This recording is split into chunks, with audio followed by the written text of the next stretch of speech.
Hi, and welcome back to Biblical Theology, Exegesis, and Hermeneutics, where meaning is always context-driven. I'm your host, John Strazicich, and we'll be continuing on here in our study in the book of Amos. Okay, so we're coming here, and we're in Divrei Amos, and that is the title for the book of Amos, according to the opening words. And this is an exegetical study in the prophecy, poetry, and politics of the prophet Amos. And today we're going to be looking at the covenant people of Yahweh, that is, the oracles against Judah and Israel. So if you have your Bibles, go ahead and open them up to Amos chapter 2.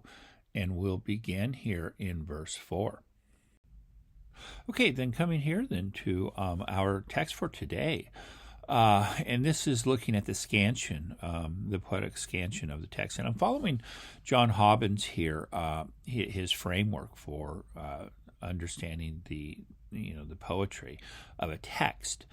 And up here in the top right, we have the word kav. This is for line. And then we have samek here, which stands for strophe of the following lines. And then the title for the poem, and this is Al Shalosh Pishe Damasek, which because this begins in 1:3 and goes all the way down here to 2:16. And then we are in Amos chapter 2. So this is the location of the text, and then we have Defos metri here. This is the metric pattern of the lines, and so for the monocolon here, you have 3 plus 0, and then distic here 3 3, and then as in a tristic here, then we have like a 2 2 3. And that shows you the prosodic words per line here, and then we have for pasuk here. This is the verse here, and this is a little way of being able then to have some type of control and oversight of understanding the scansion of poetic texts within the Hebrew Bible. And John Hobbins is an excellent scholar here, especially in terms of Old Testament poetry. So if I were you, I would anything that this gentleman would do, I would highly encourage you to view and understand his works. Okay, then coming into our first text here, we're looking here at the oracle against Judah, and what I have here, we have the scansion of the text. We have the lines, we have the strophes, we have the title, we have the book. We should have bait here for chapter, and then the metrical pattern here, defos metri, and then we have the pasuk here, the verse, the versification of as it's found in the text. And then down here we have our structural analysis, and structural analysis follows the itemization of the different conceptual ideas that come forth from a text, and so I am wedding here the poetic structure of the text, especially in its strophic sense, and I'm following it according to just my reading here of from structural analysis. And structural analysis basically stems from the work of Rolf Knierim in the Photo series of forms of the Old Testament literature. You can find that it's an Erdman's book, and there's a series of these, and I believe Marvin Sweeney is taking that over, and he's Knierim's replacement over there at Claremont.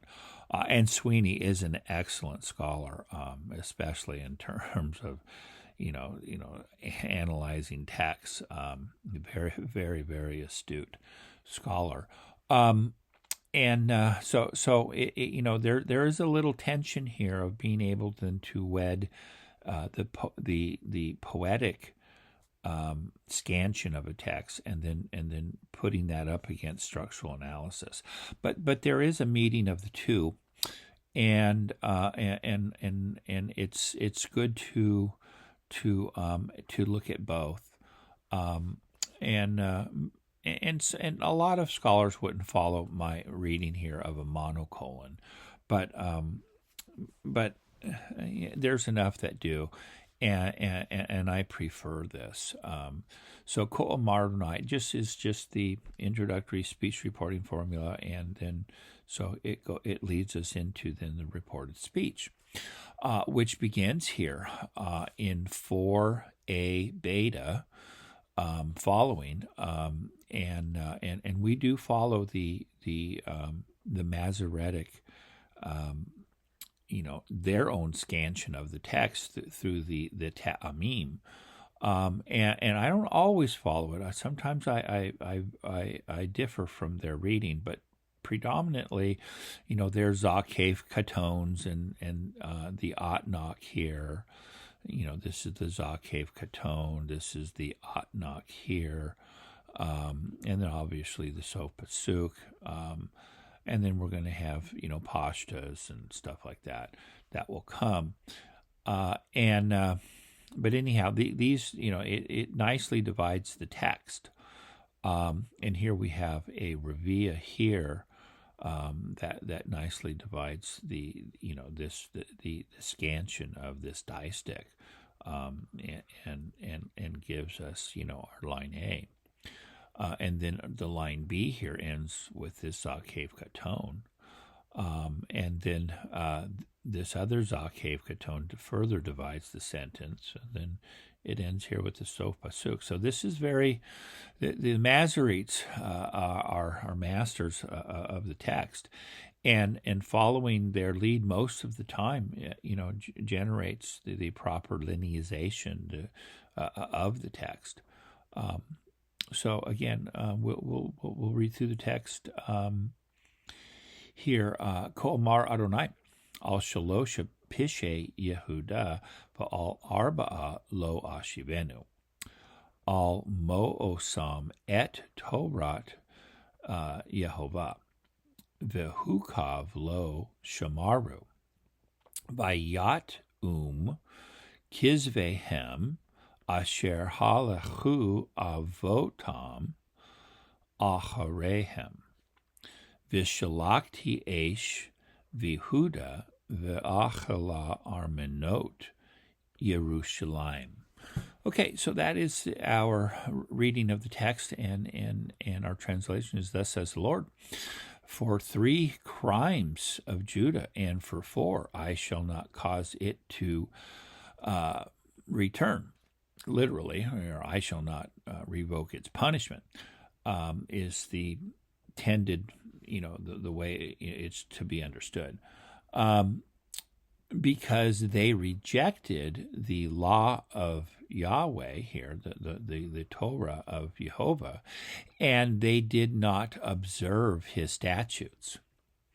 Their lies caused them to err, which their fathers walked after.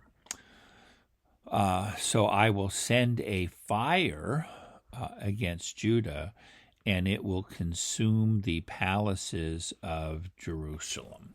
So that's our reading of the text, and you can see here that we have these different strophes here, and then the judgment oracle here. It pretty much conforms to my outline here. We have the messenger formula, the indictment. So all the indictment that begins here with Al Shalosha Pishe Yehuda, from here all the way down to the end of verse 4, is the indictment of Judah. And then verse 5 it stands alone as Jehovah's judgment of Judah. And so this would give us our third strophe here. And then we have our metrical analysis here of these particular distichs, and monocolon. It's all right in this column, and then this is the versification. The pasuk here is for the versification, the verses. And note here that when we look here at the violations of the covenant, they are being accused of rejecting the law of Jehovah, and not observing his statutes. So this is what I said. This is the violations of the covenants, refusal of Jehovah's Torah, noncompliance with Jehovah's statutes. And then in the last distich of verse 4, we have the ancestral deception through lies, which states here, their lies have caused them to err. Now that's in the present generation. And then it goes here in line B, after which their fathers walked. So this then sends us, the present generation's deception through lies, and then the past generation's deception through lies. So once you have generational, I guess their reading of the text through lies, through the manipulation of lies, it's now being recycled through to generational reading and understanding and deception. Then it's becoming then ripe for judgment. And so we could see here that during Amos's time, during the reign of Uzziah, that the country here was already in non-compliance with Yahweh's statutes and refusing to walk in his law. And we could see this through the blatant sin of Uzziah, who entered into the temple, and he became so arrogant. And his success had blinded his minds that he thought that he can now not only be the king, but he can obtain priestly prerogatives, of ministering in the temple. And then Yahweh plagued him with with leprosy until his death. So this was he was. We can see this as paradigmatic for this particular generation, that they were rebellious, and your success in life can blind you to, you're thinking that you're above the law. Well, no success ever allows you to, commit crimes against the covenant law. We are bound here by the law of Yahweh's Torah, and that's not going to change anytime soon. So don't think don't get too big for your britches and think that you're you can escape God's judgment. Uzziah certainly did, and then when we come down here to Jehovah's judgment here, I will send fire against Judah, and it will consume the fortresses of Jerusalem, the capital city. So we can see here that this is it's going from general to specific. The general of Judah, sending forth the fire, and then it eventually begins to consume, and there's a conflagration that ends Jerusalem, and we can see all this. This began to take place. Definitely through Sennacherib. He caged up, Hezekiah as a bird in a cage, as the ancient Near Eastern, epigraphic materials have testified to us. And we know that God saved Hezekiah, but it was the fire definitely had started against Judah right then, and then it consumed Jerusalem by 586, 587 when Nebuchadnezzar came in and at the time of Zedekiah, and the nation was completely eliminated. So we'll continue on. Okay, before we move on from the oracle against Judah, I thought it would be good that we would look into the reading of the LXX, because we do have a slightly different reading here in one of our lines here, and it begins here, Tade lege kurios, thus says the Lord, for 3 ungodly deeds of Judah, and for 4 I shall not turn it back, because they rejected, or they cast off the law of the Lord, and his commandments they did not keep. Now here's our a little different reading. And so it says, Kai, and their vain things which they made. Okay, so we have this little relative clause. So now we know that, the Septuagint is reading here. See, what our Hebrew phrase is this: Vayatum kizvehem. Their lies, or their falsehoods, cause them to err. That's literal. And some people have taken their lies to refer to idols. There's a lot of translations that try to do this. And the Septuagint is understanding, as long as this was their reading, this was in their original Hebrew Vorlage. But every translation is an interpretation, so to speak. And so we're gonna look at this particular line here in the Septuagint, and their vain things which they made erred them, or caused them to be deceived, in which their fathers followed after them.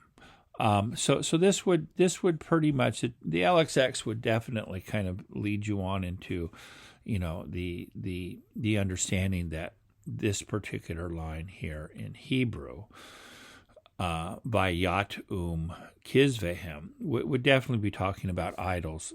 But we've translated, and I've kept the translation, their lies cause them to err. So I just wanted you to be aware of that particular reading. And then this is standard here, and I will send forth a fire against Judah, and it will devour the Themelia, the foundations of Jerusalem. So every time the Septuagint, for Armenote here, they have translated it foundation here, and that's how they're understanding Armenote. But it's the modern translations have better renderings here than Themelia. So we're going with and it will devour the strongholds, or the fortresses, or the citadels of Jerusalem. And let's look at something else here. Okay, just remember here that we're reading biblical poetry, and just remember the words here of Robert Alter. The simplest strategy of intensification is the introduction of the second verset of one parallel term that is obviously stronger than its counterpart in the first verset. So, for the waves of death washed around me, and the torrents of the underworld terrified me. So for the waves of death, we have the torrents of the underworld in the second verset. And for washed around me, we have terrified me. So you can see that it's this strategy of intensification. It's the introduction of the second verset, of one parallel term that is obviously stronger than its counterpart in the first verset. So line A is so, much more B is so. Just remember this terminology. Okay, then continuing on here then with the principles laid down in the last slide with the principles of intensification. When we come here then, now remember it begins here with a monocolon, kol maronai. And this is a refrain. The reason why I left this as monocolon is because it's repeated. It's repetitive throughout the whole. Each oracle against these 8 nations all begin with this phrase kol maronai. So that's why I left this as a monocolon.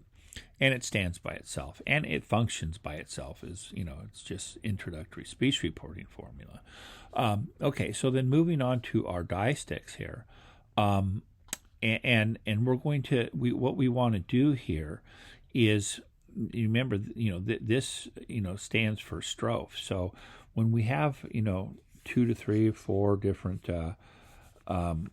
lines here of diesticks, that create what we would call a strophe, then it's this whole Bildungsmotif, which it's creating a picture. It's forming a bigger thought, because when you accumulate all of these together, then it forms a bigger picture. But we'll look at the individual diesticks here. So we have Al Shalosha Pishe Yehuda, so for 3 crimes of Judah, and for 4, Lo Ashivenu, I shall not cause it to return, or I will not revoke it, or I will not turn back its punishment. So what we have here, this is an element where the first line says 3 crimes, and then the second line is then going to up the ante, and it's going to be a stair step of intensification. So the more the sin becomes repeated, then the guilt cannot be removed. And then looking down here, because they rejected the law of the Lord, well, then this is why then in the second line, the statutes then are not guarded. They're not kept. There's this something that if you reject the validity of something, then you're not going to then be closely observing the statutes of that law that you rejected. So this here then it's a cause and effect type thing. So you're going to think lightly upon violations of the whole teaching of Yahweh, its specific statutes. So you're then going to not then closely observe. And then when we come down here then to this one, this takes a little more thought. Down here in 4b gamma to delta, vayat kizvehem, and we're taking this as the subject, their lies caused them to err, in which their fathers walked after them. So here, what is paralleling is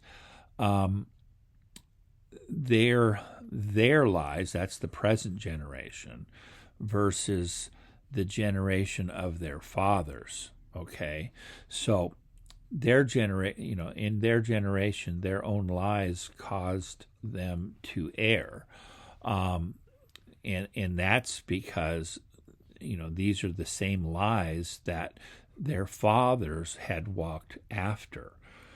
So we're looking at how one generation passes down to the next generation. Their the things that they valued, and what things that they valued here in the previous generations, their fathers, how they walked after them.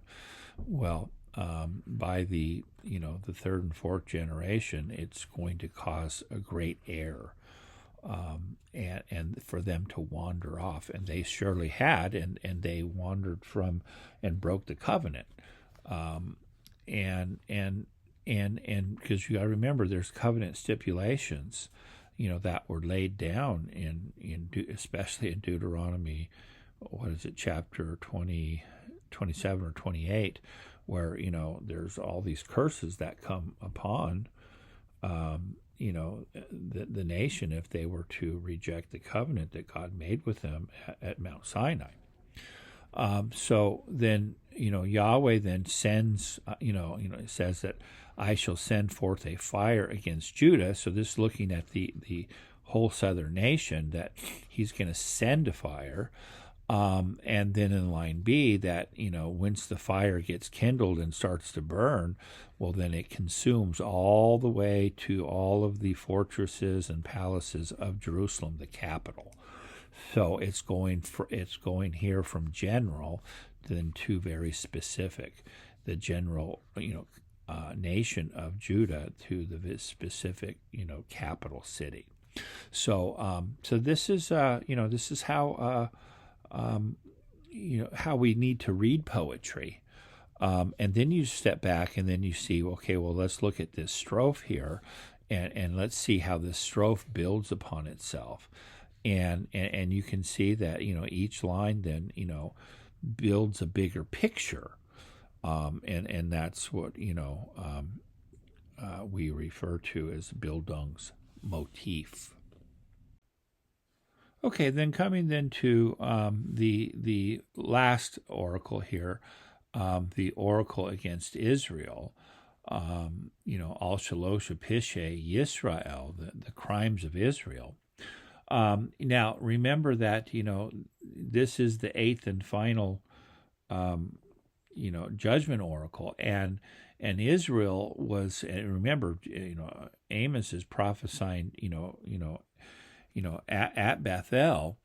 And so when Israel was hearing, these oracles against the nations, they were all jazzed. Oh yeah, God's judging, Damascus, and then he drops down, to Philistia, and oh yeah, God's judging, Gaza and Ekron, and yada yada yada with the Philistine, Pentapolis. And then they went to Tyre, so they were, Israel was all happy. And then it moved down to Edom, and then the sons of Ammon, and then to Moab, and then Judah. So they were like, "Oh, cool, man! Everybody got judged, and we're not, So we're cool." And then he saved the best for last. And so this was, so not only as poetic lines, line A is introductory, and line B is, is where the cash is at. Well, if there's going to be 8 judgments, well, the last one is going to be the heftiest. So this here is this is poetic justice. What else can we say? And so we have, for 3 crimes of Israel, va'al arba'a lo ashivenu. So, and for 4, I shall not revoke it. Why? Al mikram bakesef tzaddik. Why? Because they sold the righteous for silver, line A, and the needy, the evion here, for a pair of sandals, na'alayim here. So, so we can see here that, this is pure greed. And you can see they sold the righteous, for silver, and the needy for a pair of sandals. So they're, this that human life here is treated as valueless here. Just for a pair of sandals, they're going to sell one of their slaves. This is utter corruption. And so these are crimes. These are crimes against humanity, of greed, of utter greed. And it says, and those who trample on the head of the poor, onto the dust of the earth. So they're trampling on the head of the poor into the the dust of the earth, and they turn aside the way of the afflicted. And then we have here a man and his father go into a girl here, and so following the Septuagint, we're just going to say a man and his wife go into the same gal, because this is what this means here. And lima on here, we're translate it maybe with result that, shame kodshi, my holy name, is profaned. With the result that my name is profaned. And they stretch themselves out upon pledged garments beside every altar. And then this is going to be, it's not parallelism within the line, but between the lines down here, the next line. And they drink the wine of those who have been fined at the house of their gods. So you can have parallelism within the line, like between A and B, or you can, the parallelism can be between lines. So we have them here stretching themselves out upon the garments, pledged garments, beside every altar. And then here, they're drinking the wine of those who have been fined at the house of their gods. So this here is, not only a violation of the covenant, because now they're involved in idolatry, and some would say that this is cultic, prostitution. That looking at poetry, the way it works, that one line, builds a Bildungsmotif, a picture, then you can see why some scholars would want to say that this is all to depict, temple prostitution. So this is probably right here if we read it this way. And when we come here to verse 9, then we're going to have a new strophe. It's going to stay within the indictment phase, but when we come here to verse 9, this is talking about Yahweh's 7 benefactions that he did for Israel. And it's basically functioning here as like, well, wow, you guys did all these bad things, but look what I did for you. You never should have done that. And then the judgment oracle doesn't really start until you get down here to verse 13 with Hine. Behold, I am bogging down underneath you as a cart is bogged down when it is full of sheaves. That's probably the way I'm going to translate verse 13. But we'll stop here. But notice this, that when we actually count the indictment set against them, they sold the righteous for silver, the needy for a pair of sandals. There's 2.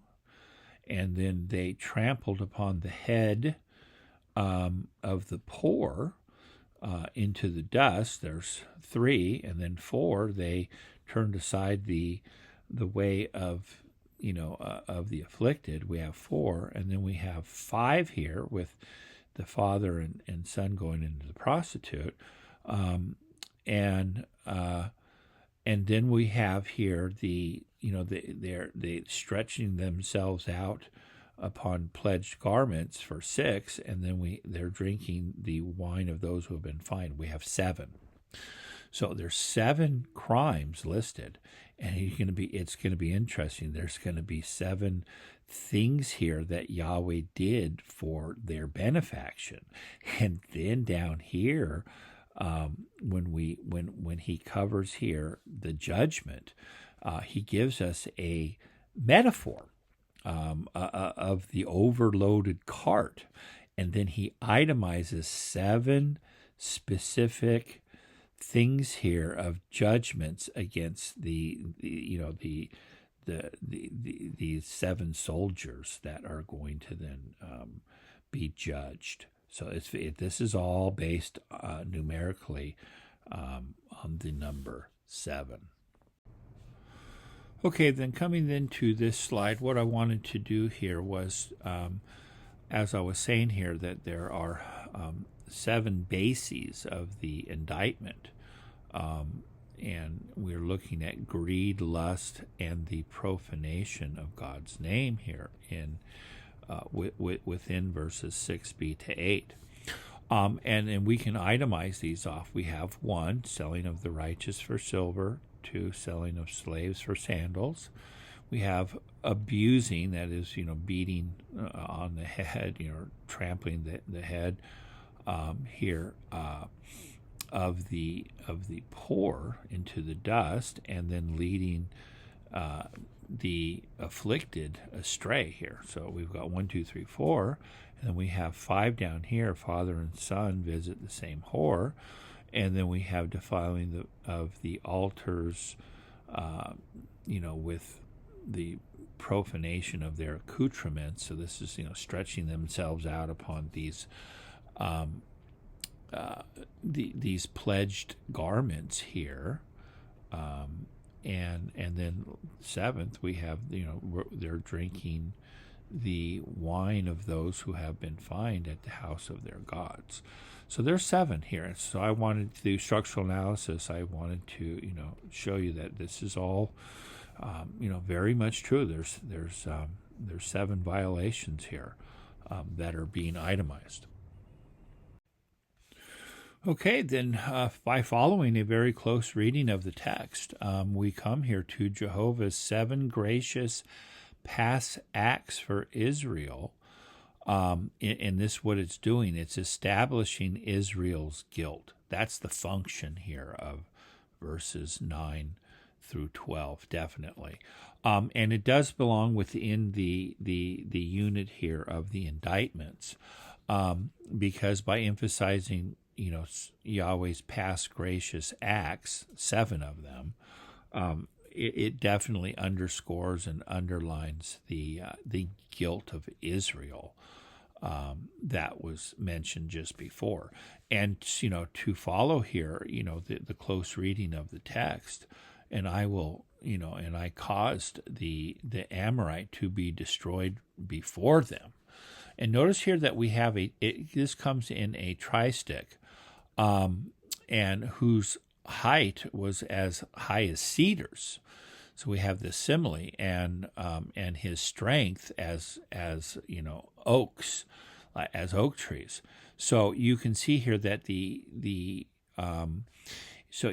first line is just basically a line here of what we would call synthetic. And what a tristic allows you to do is allows you then to the latter 2 line versets, for these then to function synonymously. So we have their height as cedars, and then their strength as oaks. So we can have this synonymity here, and it builds upon the first line here, that I destroyed the Amorites before them. So this is the function, how these are some ways in which tristichs are written. And this is very, very typical. You're going to have two of them that remain synonymously related. And one of them typically it's at the beginning or the end, where you have the synthetic line. And then I destroyed his fruit, upward, and his root downward. So we can see here, we first with the destruction of the Amorites, okay, and then the destroying of his fruits and his roots. And I brought you out of the land of Egypt. Okay, so now we're on to number 4. And he brought you through the wilderness for 40 years. Okay, and then so that makes 5. And then lastly, I raised up some of your sons to be Nevi'im, prophets, and your chosen ones, to be Nazarites here. And so that makes 7. So we can see here that, there were 7 indictments, and now there's 7 gracious acts. And it will be followed up here. But now what we do, he comes here then, is this not so, O sons of Israel, declares the Lord. So then there's this rhetorical question, which underlines that, oh yeah, I did all these things for you, for sure I did. And so the obvious answer here is, of course, God did this for him. So, is this how they repay him, is by, violating, these 7 violations. And then he does here in verse 12, he ends by tacking on 2 additional indictments in the form of a chiasmus here. You gave the Nazarites wine to drink, and unto the prophets you commanded, saying, you shall not prophesy.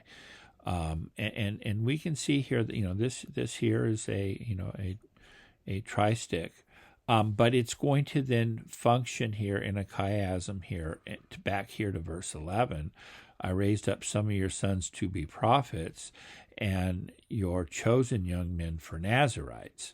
And then he has this rhetorical question here in the middle, and then he tacks on 2 additional ones here, based right upon the that Yahweh was wanting some of them, the sons of Israel, here to be prophets and Nazarites, and then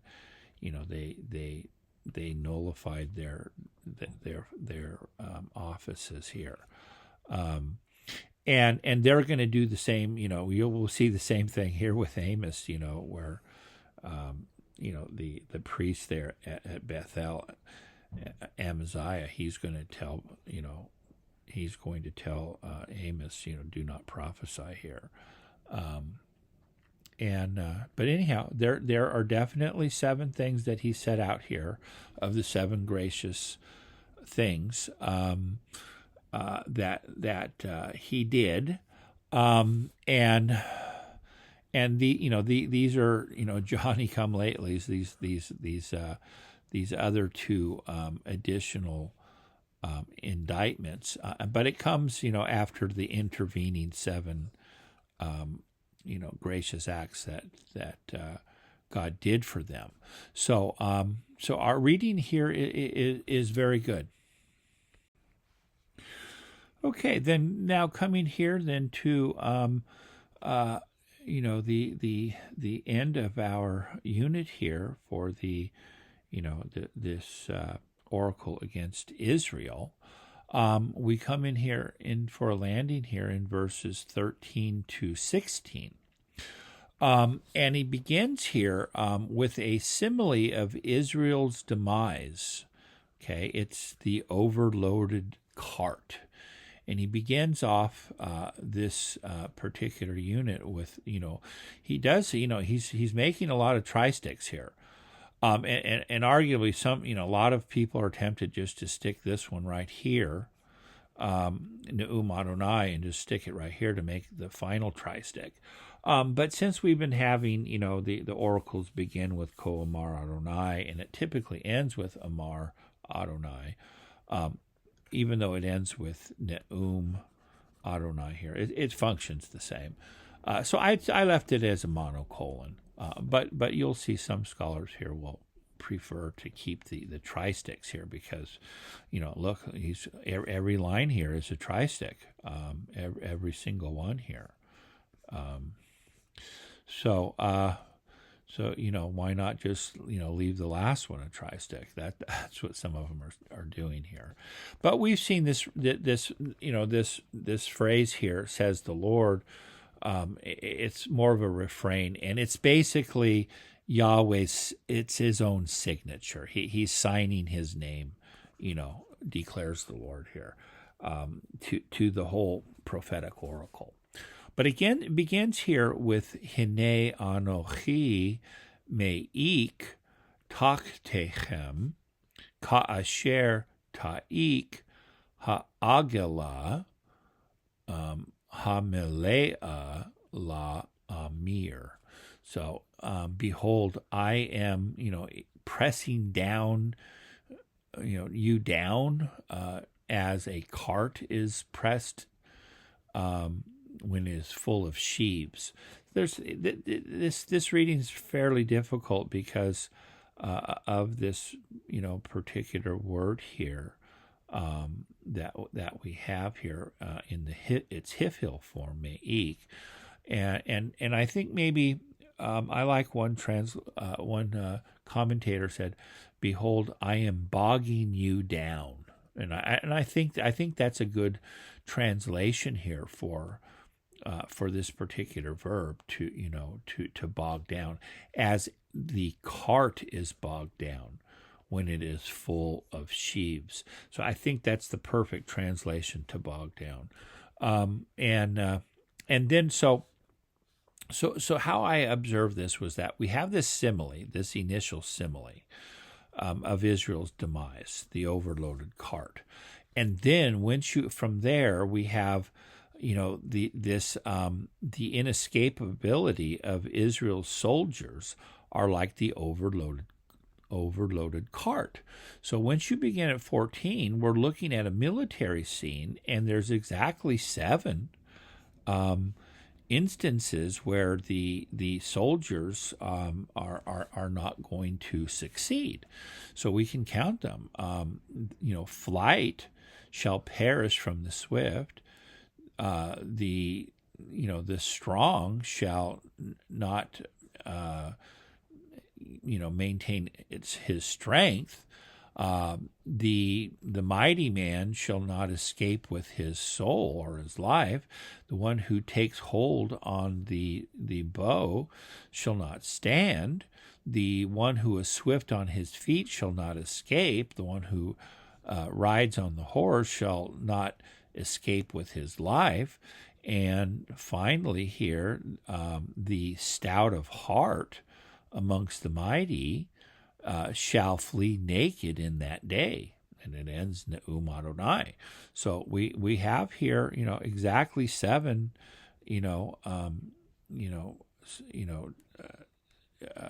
military figures here that that really don't make it out with their lives, except the last guy, but he's running naked. Okay, so it all starts with the simile of what God's going to do, and he gives a simile of the overloaded cart, and then he applies this then to the military soldiers of Israel, and he itemizes 7. And then it ends with Ne'um Adonai, which I left as the monocolon, and boom, there you go. I mean, this is, so the number 7 here was very important. This shows you the reason why we should be doing structural analyses is that the itemization of everything here, and in so doing, as far as I know, I mean, I could be wrong here, but I don't know anyone else who saw all 7 of these. There were 7 indictments. There were 7 things that Yahweh did to benefit Israel, to show their guilt, and then there's 7 ways in which God is going to judge Israel through the simile of the overloaded cart.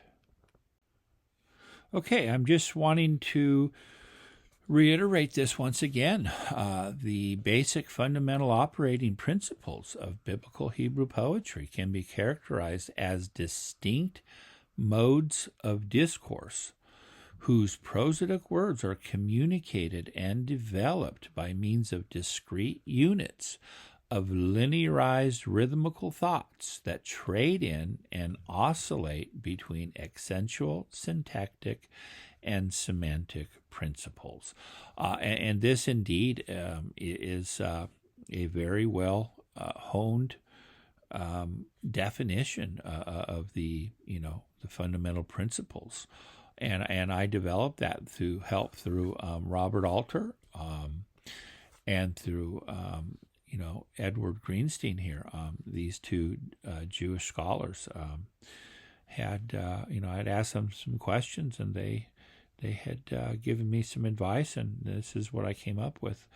And I was very thankful for their assistance.